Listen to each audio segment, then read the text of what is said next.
go live. It is live now. Hopefully, you will start joining, and I'll start the live. Um, Today it's already Tuesday in um, Canberra, Australia. Hi, Harry, Yolanda, Stuart, and Anne. You're already joined. Thank you very much. I was saying it's already Tuesday in Australia, 11 a.m. And I can report from the future that it's a perfect, beautiful, sunny day here in Canberra. Uh, I was contemplating that I should call these solo episodes when I talk to you on. Mostly I do them on Tuesdays. So I was thinking that I'll call them Tuesdays with Neera. But it is Monday in most of the places you guys are ringing from or joining from. So I'm wondering whether that name will suit. People will think it's on Tuesday and they probably won't join in on Monday. But anyway, that was a warm up joke from me. You can call it mummy joke because I don't think any one of you is laughing. But anyway, today I'm coming from. Oh, Harry is from Australia. Thanks, Harry. That's good to know. That is, and where are you from? Just type in which city. So today I have brought you a topic which is very topical, which is in relation to how to prepare for holidays and enjoy your holidays, or as we call them, holidays in Australia, but vacations in US. How to enjoy your vacations while you're there without feeling guilty. That is in regards to your Substack or your writing or your other commitments in relation to your writing business. So we're going to talk about that. And also we're going to talk about that. Why do you need to take a vacation? Because I'm a very much pro vacation person. I take 3 long vacations a year. Many of you who have been following me for a long time know that I disappear and then I come back with all the vigor and then I disappear again. The reason for that is when I finished working for finished the paid work, the corporate world or public service world. Um, Me and my when my husband also retired, we decided we'll be taking as many vacations as possible. We'll be traveling the world, which we were not able to do that much while we were working. So um, we tend to take longer vacations. We go for 5 weeks, 7 weeks, and recently we were away for 8 weeks. So 2 months is going to become a norm rather than a one-off thing. And that is what and what I learned during in going on those holidays is how to keep my Substack alive and how to keep the conversations happening or my readers engaged, so that when I come back that I don't have to start from scratch again. There is a bit of price you pay. You tend to lose bit of momentum, but that is not I'm getting better at it, and that won't be the case every time I go away on holidays anymore. So without much uh, babbling on the topic, I'm going to get on to the point. So it's 11:02. Quite a few of you have joined. Hi, Paul. Hi, Larry. Hi, Carrie. All of you are here. I'm so heartened to see you here. I know Paul has recently come back from a vacation or a holiday. We'll love to hear about your holiday, Paul. Just do a live about it some stage. It was very interesting topic. A very interesting break you had. Uh, so it is the busy time of the year. Most of you are getting into the Christmas spirit. And I don't know about US, but in Australia, they start in November. The shops are getting decorated, the sales are on, and people are having Christmas parties at work. So what we are people who are planning to go on break at the end of the year or near Christmas. Um, some do it for longer period, particularly in Australia. This is the holiday time. My daughters in London tells me that this is the busy time for them. Their holidays are in summer, which is June or July or August period. So, but for those of who you are planning to go on holidays, I have few suggestions today how to prepare for them, whether they are in December, January period, or they are in the June or July, whenever it's your holiday period is. So, one thing I want to, one concept which I follow and which I want to present to you is that don't think of your Substack or your writing business as a year long, 12-month commitment. Think of it as a semester, like in unis or colleges, or like a term, school terms.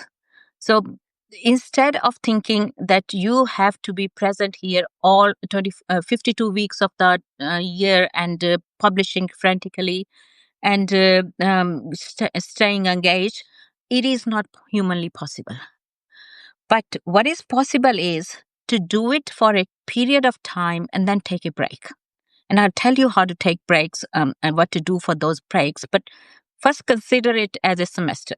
So, l- uh, mm, in unis and colleges, they have 4 months of a semester, then a 2 month break, more or less. I mean, some have 6 weeks break, some have 8 weeks breaks, or whatever.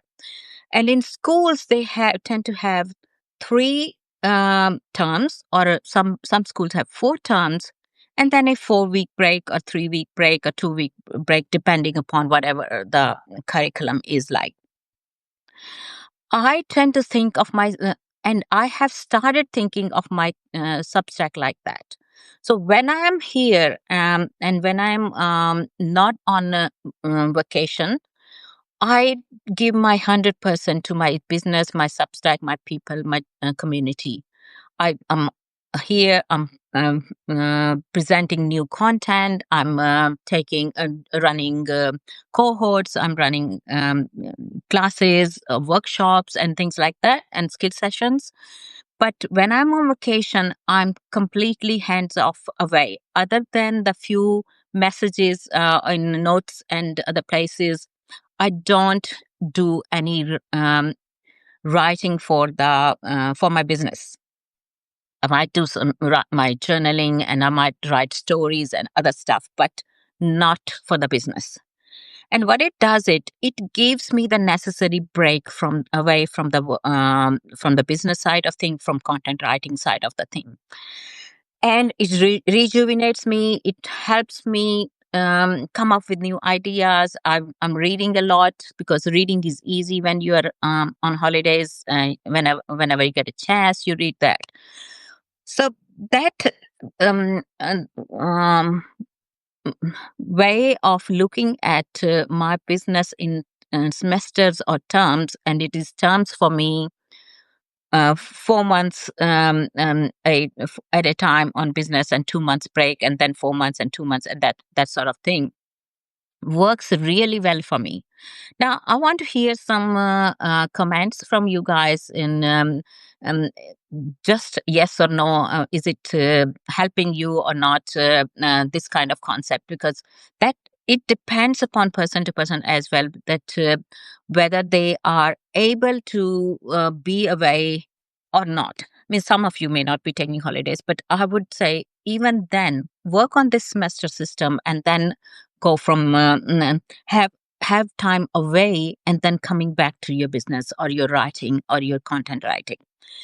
Now, what to do when you're away? I'm Even though I'm saying you stay away, I'm not saying that you don't write anything or your Substack goes silent in that period. I have few strategies which I have been using, and they have been immensely successful. So I'm going to um, suggest those to you as well, share those with you as well, and see which one works for you. Or maybe you can use all of them slowly, and implementing one or two at a time. So whenever I do my calendar, and I do my calendar in 3 months periods, um, New Year is coming, and I'll be doing my yearly calendar. But what is going to go in that yearly calendar is my tentative holidays. So the periods I think I'm going to be away for, I'm just going to highlight that period. The days can change, weeks can change, but tentatively, I know that I'm going to take a couple of weeks off in April, and then maybe in July, and so on, and then October definitely. So these are the periods I'm going to go away for. So I know that for those periods, I need to schedule my post before I leave. This is what I have been doing, and you wouldn't believe it. My productivity when I'm going to go on holidays, I can write content at a amazing speed, because the reward is tension free holidays, and this is a big reward for me. So, so that is first thing. Put your holidays on your calendar first for the next year, tentatively, and then work out that how much content you're going to need for that period of time. Used to write weekly, so if I'm away for 8 weeks, it's just 8 articles. Now I write 3 times a week, so it is going to be 24 articles I need if I'm away for 2 months period. So there are ways I address that.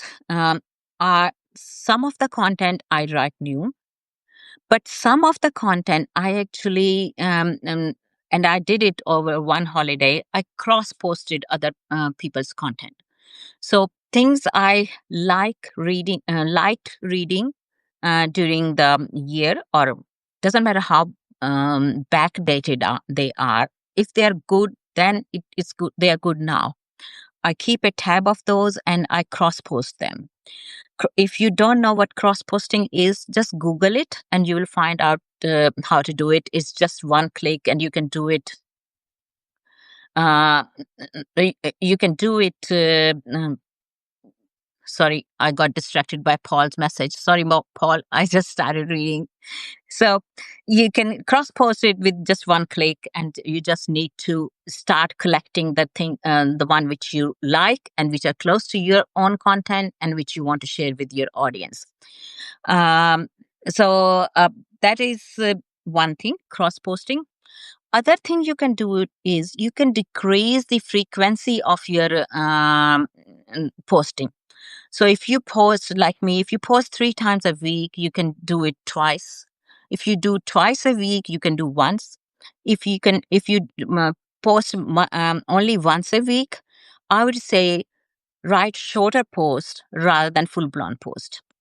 And there's no harm writing underneath your post, and which I have done quite a lot. I write a note underneath all my posts. I'm during holidays that I'm on break from this period to this period, but I'll be reading all my comments. Please respond. Please make comments and all that. So people know you are away, and people still stay connected, and you actually are then communicating that if there is a delay in anything in response and all that, people know you are away. So that is the 3 things. One is put your holidays in your calendar. Second is cross post. Third is make your posts shorter and reduce the frequency. So they actually 4 things. So that is there. Next is which I have been um, I have started using it and haven't fully implemented it, but this is something I'm comprehending. Oh, I'm complimenting. I'm thinking about that, asking my subscribers, my paid subscribers particularly, if they want to share their post on my publication. So holidays would be the period when they are be taking guest posts and they can come up with those their posts and connect with me and give me the post. It could be a post they have already written, or I would prefer a fresh post so that they can communicate with the with my audience with their fresh content, and it's an opportunity for them to go and to go a wider audience. You can also try that, or you can go outside of your subscriber base and ask the people you admire, or who are closer to your kind of writing, that if they want to write a guest post on your publication, get that, and you will have content. I'm 100% sure you will have more content during the holiday than than you need. You and when you invite posts from other readers or other subscribers, or outside of your subscriber base, also make a arrangement with them that for every guest post they um, send to you, they also publish something from you. So you can do it that way. You can give them one of your older posts, or refresh it, and then or improve it a bit, or write it with a different angle, and post it on their publication. So that's a great way of collaboration, in which you both can reach each other's audience, and also your holidays are covered. Now, here is another thought. I read it somewhere. I can't remember the name of the author. I should have taken note. But she came up with this idea that in November and December, she doesn't write any new content. She goes back to her old content, the content she has written in during the year, starting from January. And then she goes through the one post which she can repurpose. And there are two kind of posts you can look for repurposing. One is which have already done well, and they are the one they which have proved their worth. You can republish it as it is, or you can change it a bit, write it from a different angle, but the same message, and publish schedule that for the holiday period. And second kind of posts you can look at for repurposing are the one which you think haven't done well, but which you think should more people read it. Go through those posts and think about how can you write it different way so that they resonate with your readers. They're the one great candidates um, mm, for holiday period coverage. So that is probably is the best bet, because I am going to do the same. What happens is we think we are repeating our content, but the thing is I don't remember myself what I wrote in January or February or earlier months of this year. When I go back and check my previous posts, I said, oh, did I write on this topic already, or this point I have covered already? So chances are, if you don't remember what you have written yourself, chances are your people won't remember what you have written. So there's no harm in repeating what you have already covered topic wise. Of course, when you read it, you have now got new ideas and new take on those same topics. So you can polish it, you can make it look better, or you can add new angles to it. So that way you can come up with the same topic but with a freshness to it. So this is the basically my ideas about covering your holiday period and doing it without and going on holidays without feeling guilty. Now, I would want to hear your ideas if there is any you want to share in this forum. And of course, after this, I'll be converting this live into a post and sharing it with everybody. So if you have any ideas, please share. And also, I would want to know whether any of these ideas have resonated with you and would you be using them? Just few words in the chat, and I would know what's going on. And questions. Do you have any questions for me? Uh, it is bit hard for people to actually type questions while they are listening on a phone, but I understand that. But I'll stay online for another 2 minutes to waiting for the question. And while I do that, I'll tell you that my last holiday, I was away in India, which it was my I call it my senior nomad holiday. My husband and I, we rented Airbnb apartments for 2 months at two different places. And we discovered living in India once again. I have migrated from India to Australia about 40 plus years ago. And it was my first chance to go back to birth country to live there. I have been there on holidays many times, staying with the family and other places, traveling and all that. But staying put at one place and just living the local way was a different experience. I really enjoyed it. It was very nice. And I escaped the winter in Australia, which is quite severe in Canberra, where I live. And by the way, if you don't know, Canberra is the capital of Australia. Uh, I didn't get any questions, so I think that's good. There are people still joining. I'm sorry. This prognostic woman and Kyra just joined. Ladies, I have reached to the end of this talk, and I'll be publishing it on my publication, which is Author Circle, and you can hear it over there and read the text portion of it as well. I'm going to say goodbye. It's a shorter one this time, but this is my second solo. And thank you very much. Who is sending hearts, love hearts to me? Thank you very much. And I'm really enjoying doing these. See you all. Thanks again for joining. Bye. Thanks, Yolanda.